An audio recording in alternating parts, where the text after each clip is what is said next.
우리가 직접 사람들을 만나서 대화할 때는 말하는 사람의 분위기를 금방 파악할 수 있습니다. 하지만 전화나 글로 주고받을 때는 상대방의 감정을 파악하기가 쉽지 않습니다.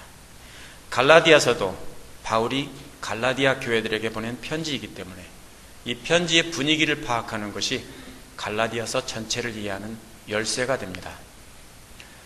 바울이 교회들에게 보낸 편지를 살펴보면 하나님의 뜻에 따라 그리스도의 사도된 바울은 이렇게 시작하는 편지들이 대부분입니다. 다른 바울의 편지에서는 인사말 뒤에 상대방에 대한 기도나 칭찬하는 말이 나옵니다. 하지만 갈라디아서에 보면은 인사말 다음에 기도나 찬사나 감사나 칭찬이 없습니다. 게다가 첫 인사조차도 다른 편지들과는 많이 다릅니다. 갈라디아서는 첫 인사부터 단도직입적으로 사람들이 시켜서 사도가 된 것이 아니요 라는 이상한 인사말로 시작합니다.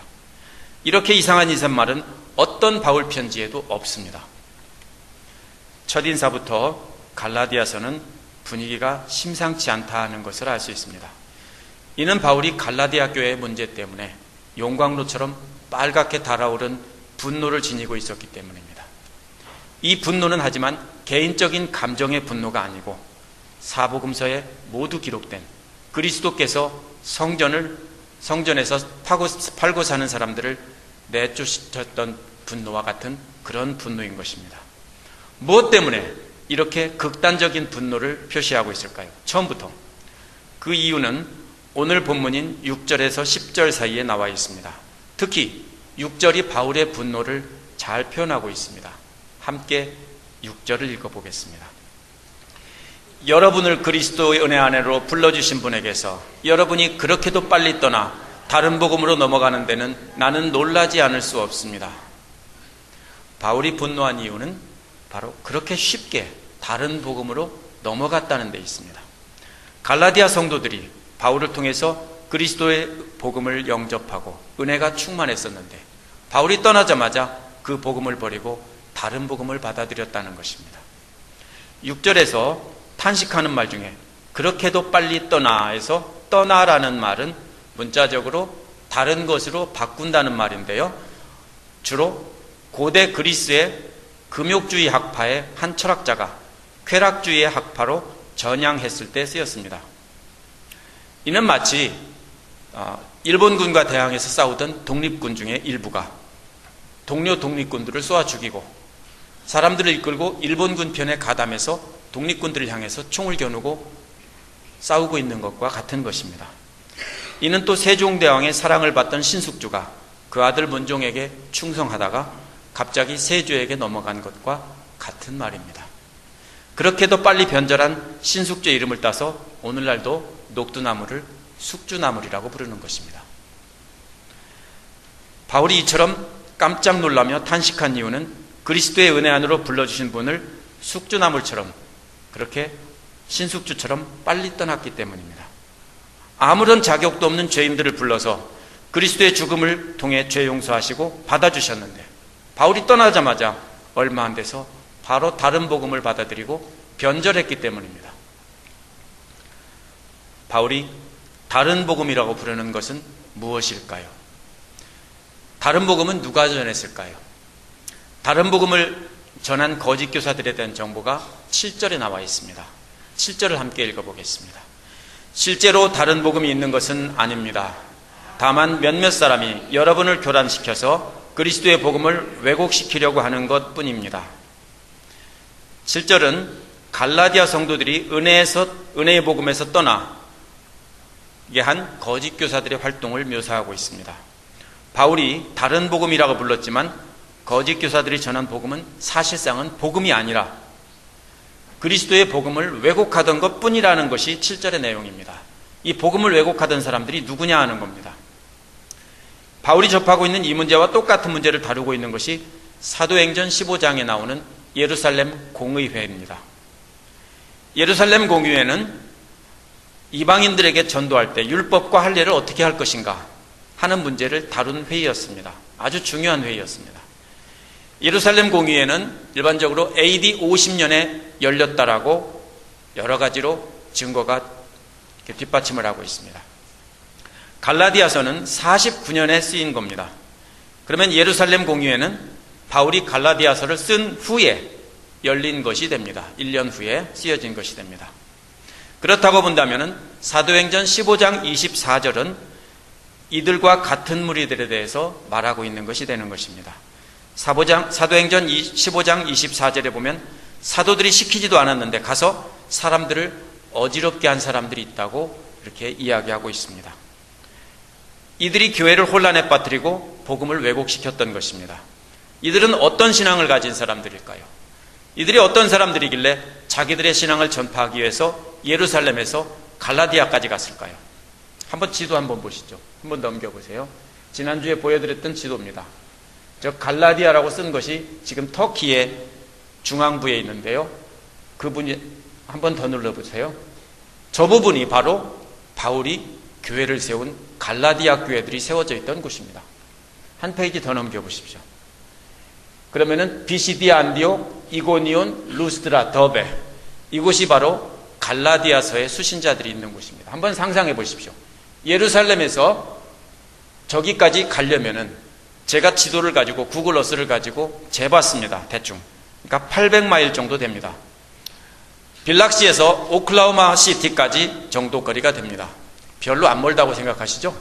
자, 당시 여행자들은 다 걸어 다녔습니다.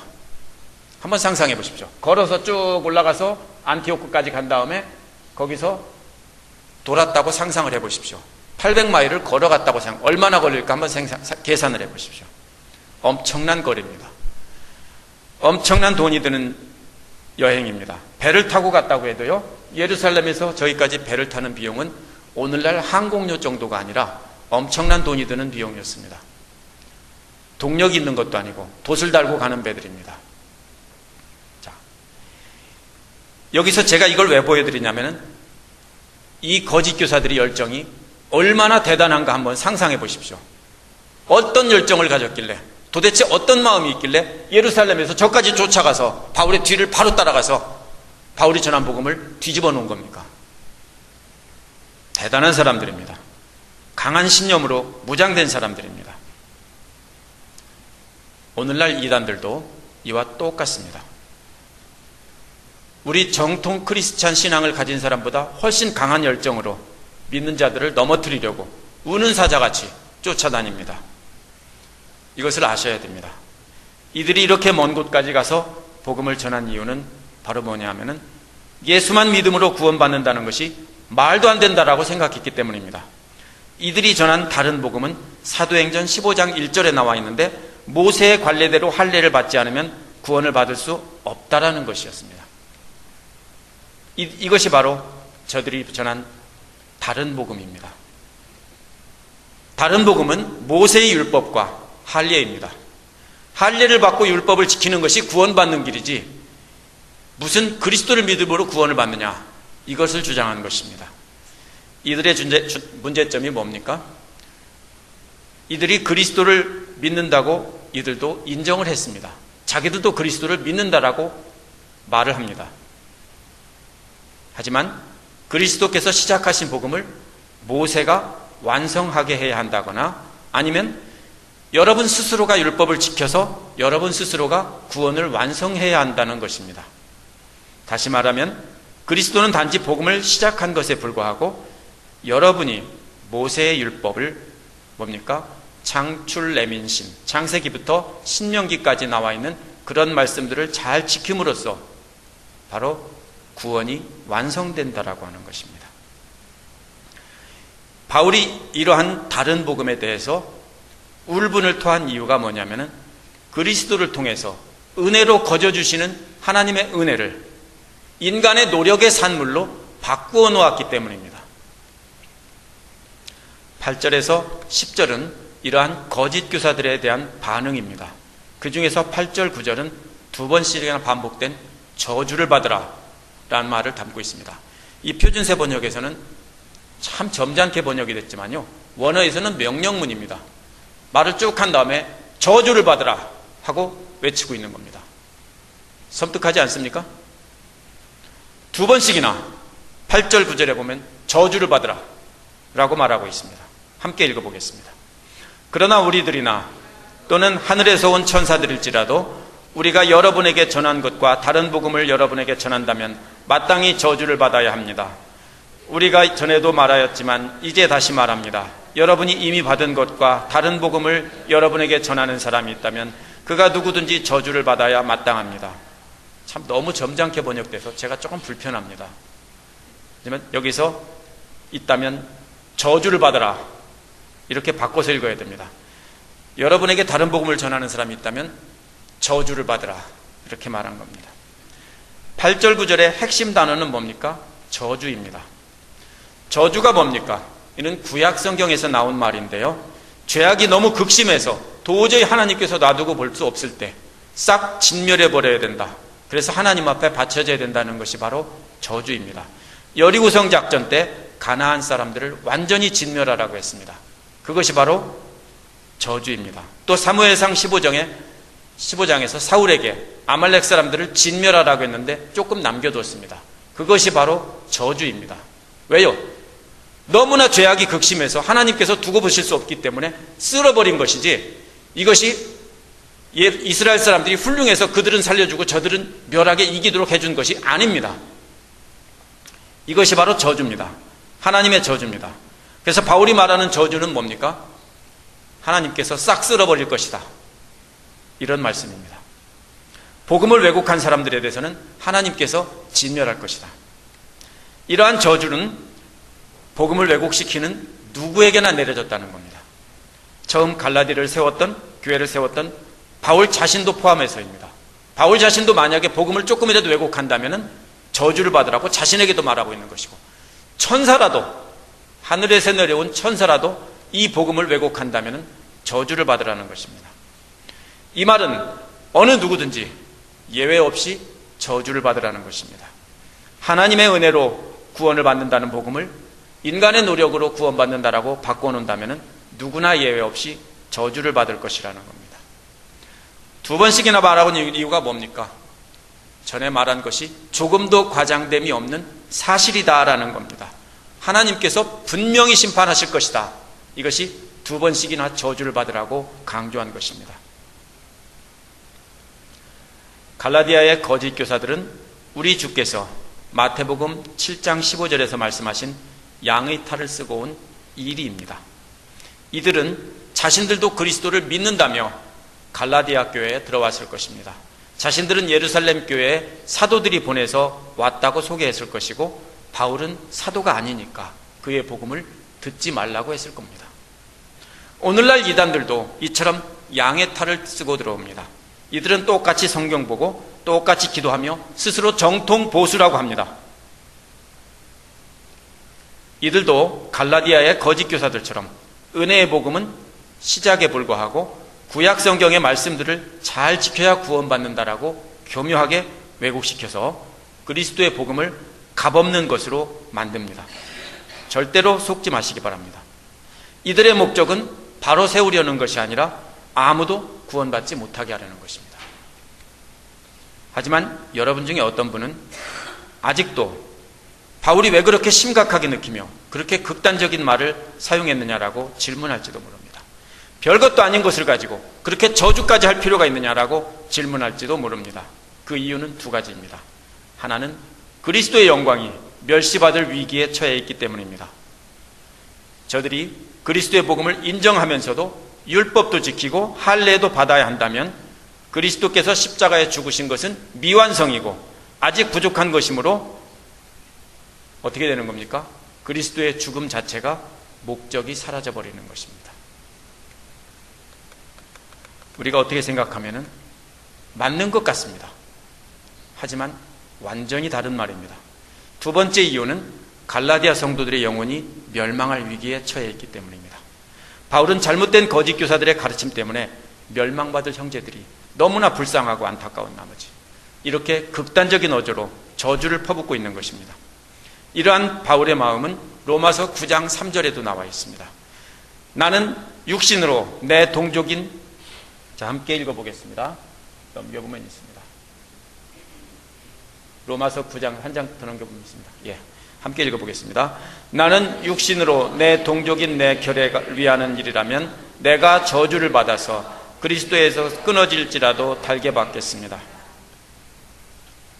여기서 바울의 마음을 읽을 수 있어야 됩니다. 자신의 동족인 이스라엘이 멸망의 길을 가고 있는 것을 보고 안타까운 마음에 자신이 저주받아도 좋으니 동족들이 구원받았으면 좋겠다라고 그의 마음을 피를 토하듯이 쏟아놓고 있는 겁니다. 이와 마찬가지로 거짓 가르침으로 갈라디아 형제들이 멸망하는 것을 보고 안타까운 나머지 거짓 교사들에게 저주를 받으라며 극단적인 말을 하고 있는 것입니다. 이게 바울 혼자만의 생각일까요? 만약 바울 혼자만의 생각이라면 갈라디아서를 하나님의 말씀으로 받을 필요가 없습니다. 예수님께서도 마가복음 9장 42절에서 이와 같은 말씀을 하셨습니다. 함께 읽어보겠습니다. 또 나를 믿는 이 작은 사람들 가운데서 하나라도 죄짓게 하는 사람은 차라리 그 목에 큰 맷돌을 달고 바다에 빠지는 편이 낫다. 우리가 가진 성경에 보면은 니은이라고 써 있고 그 밑에 보면 넘어지게라고 써 있습니다. 죄짓게라는 말은 원어에서는 넘어지게 한다는 말입니다. 넘어지게 하는 게 뭡니까? 복음이 아니라 율법을 지킴으로 구원받는다라고 해서 넘어지게 하는 겁니다. 예수를 못 믿게 하는 겁니다. 그런 사람들이 바로 맷돌을 달고 바다에 빠지는 것이 낫다.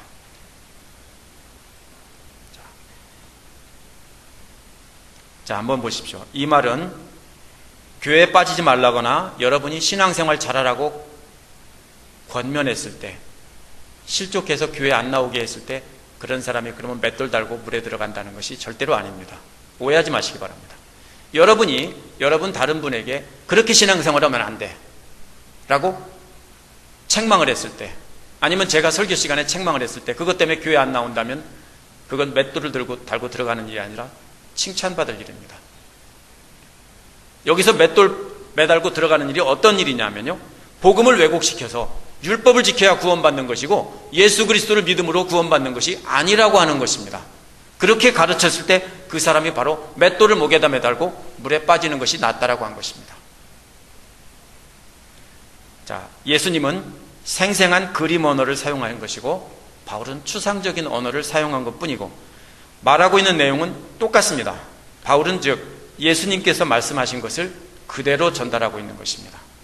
오늘날도 이와 마찬가지로 교회를 심각한 혼란에 빠뜨리고 복음을 왜곡시키는 사람들은 교회 밖에서 교회를 반대하고 조롱하고 핍박하는 사람들이 아닙니다.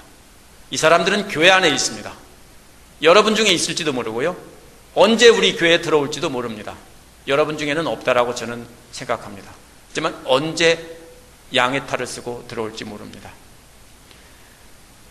우리도 역시 복음을 왜곡시키는 것에 대해서는 바울처럼 단호하게 저주할 수 있어야 합니다. 착한 일 많이 해도 천국 갈 수 있다라고 하는 사람들은 갈라디아 교회의 거짓 교사와 똑같습니다. 8절 9절에서 이처럼 복음 전하는 사람들의 이처럼 다른 복음 전하는 사람들은 누구나 저주를 받으라고 2번씩이나 외친 바울은 10절에서 자신의 심정을 쏟아놓고 있습니다. 10절 함께 읽어보겠습니다.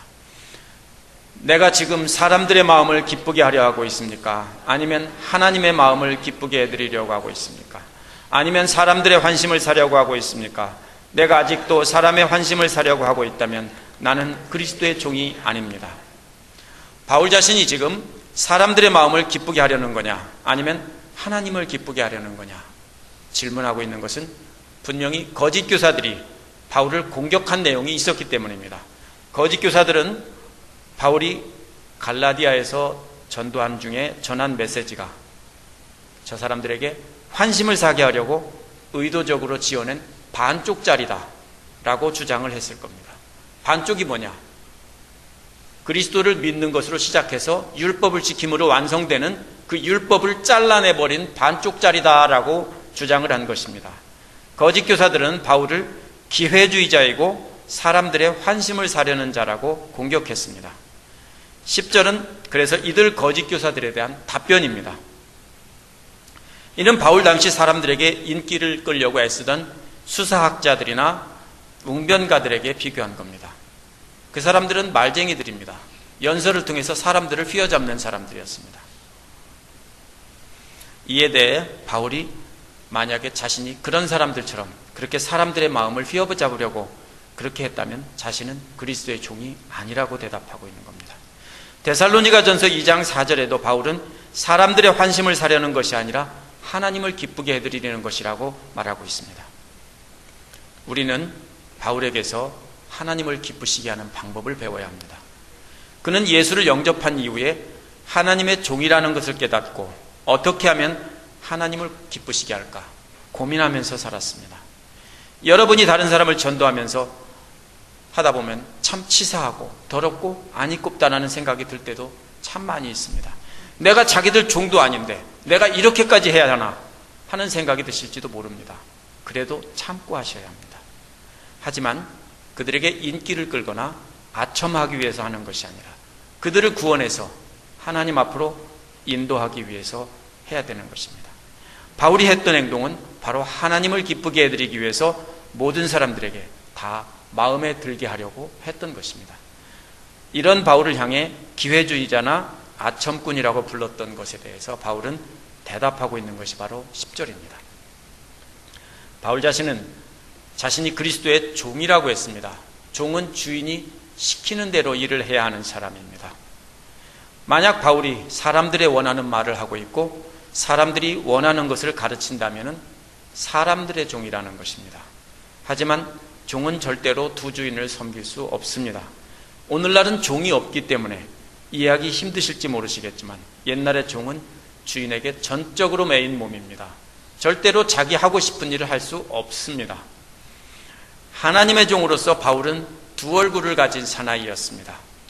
고린도전서 10장 33절에 보면 나도 모든 일을 모든 사람의 마음에 들게 하려고 애를 씁니다. 그러나 그것은 내가 내 이로움을 구하지 않고 많은 사람의 이로움을 추구하여 그들을 구원받게 하려는 것입니다. 분명히 말했습니다. 바울의 한 얼굴은 모든 사람을 구원하기 위해서 모두에게 잘 보이려고 했던 말입니다. 얼굴입니다. 유대인들을 구원하기 위해서는 율법을 잘 지켰고요. 그들에게 다가갔습니다. 이방인을 구원하기 위해서는 율법을 지키지 않는 사람처럼 하면서 그들에게 다가갔습니다. 이것이 바울의 한 얼굴입니다. 다른 얼굴은 뭡니까? 오늘 본문에서처럼 복음을 훼손시키는 사람들에게는 서리빨과 같은 저주를 퍼붓던 얼굴입니다. 이는 바울 자신이 그리스도의 메인 종이라는 것을 분명히 인식했기 때문입니다. 바울을 보면 참 속 좁은 사람처럼 보입니다. 하지만 속 좁은 인간의 분노가 아니라 하나님의 분노인 것입니다. 교회 역사에 보면 수많은 속 좁은 그리스도의 종들이 있습니다. 이들은 바울처럼 그리스도만이 구원의 길이라고 주장을 하다가 복음을 왜곡하는 사람들에게 극단적이라고 하는 욕을 먹고 죽어갔습니다. 종교개혁자들도 참으로 속 좁은 사람들이었습니다. 종교개혁자들은 그래도 다행히 권력자들의 보호를 받았기 때문에 살아남았지만 종교개혁자들의 주장을 한 것이 처음이 아닙니다. 교회 역사를 통해서 계속 이루어졌지만 그들은 로만 가톨릭이라는 거대한 조직 앞에 다 죽어갔습니다. 수많은 속 좁은 그리스도의 종들이 오직 그리스도를 믿는 믿음만으로 구원받는다고 강조하다가 처형을 당했습니다. 그들이 죽어간 이유는 딱 한 가지입니다. 오직 그리스도를 믿음으로만 구원받는다라고 주장했기 때문입니다. 오늘날 우리도 주님의 말씀을 따르려고 또 하나님을 기쁘시게 하는 삶을 사려고 한다면 결국 속 좁은 사람이 될 수밖에 없습니다. 가톨릭교회 전체를 이단이라고 말할 수 없습니다. 저는 절대로 그렇게 말하지 않습니다. 하지만 어느 누구든지 교황의 말이 성경과 동일한 권위를 갖는다고 주장한다든지 다른 종교에도 구원이 있다며 다른 종교와 연합을 하자고 주장한다면 저는 가차없이 하나님의 저주를 받으라고 퍼부을 수밖에 없습니다. 이것은 제 저주가 아니고 성경에 나와 있는 하나님의 저주입니다. 오늘날은 이단이건 정통이건 다양한 교단들이 있습니다. 정말 무서운 것은 겉으로 드러난 이단들이 아니라 양의 탈을 쓴 이리들입니다. 사탄은 절대로 겉으로 드러나는 것을 가지고 와서 어지럽히지 않습니다. 사탄은 복음과 유사한 물건을 가지고 들어와서 이게 복음이다라고 말을 하고 진짜를 치워버리고 가짜를 놓습니다. 유사한 것을 가지고 와서 복음을 무효화시킵니다. 어떤 교단에서는 민중을 해방시키는 것이 복음이다라고 가르치는 교단도 있습니다. 물론 이들도 예수 그리스도를 믿어야 된다고 주장을 하지만은 결국 예수 그리스도의 복음은 치워놓고 뭘 주장합니까? 민중을 해방시키는 것이 복음이라고 주장을 해서 복음을 가려놓습니다. 어떤 극단적인 교단들은 가진 자들을 몰아내고 없는 자들의 세상을 만들어야 된다. 그래서 이러한 성직자들은 계속해서 뭘 합니까? 노동자들과 연합해서 계속 사회 전복 운동을 합니다. 왜입니까? 그게 바로 예수의 참모습이라고 주장하기 때문입니다. 비슷한 것 같지만 가짜입니다. 분명히 가짜입니다. 저도 없는 사람들을 도와야 된다고 100% 찬성합니다. 하지만 그 길은 구원의 길이 아닙니다. 구원받은 자들이 기쁨으로 도와야 되는 것이지 그것 자체가 구원의 길은 아닌 것입니다. 그런데 사탄은 교묘하게 그것이 구원인 것처럼 바꿔놓고 실제로 복음은 믿지 않게 하고 가난한 사람 돕고 불쌍한 사람 돕는 일이 구원의 길이라고 이렇게 가르칩니다.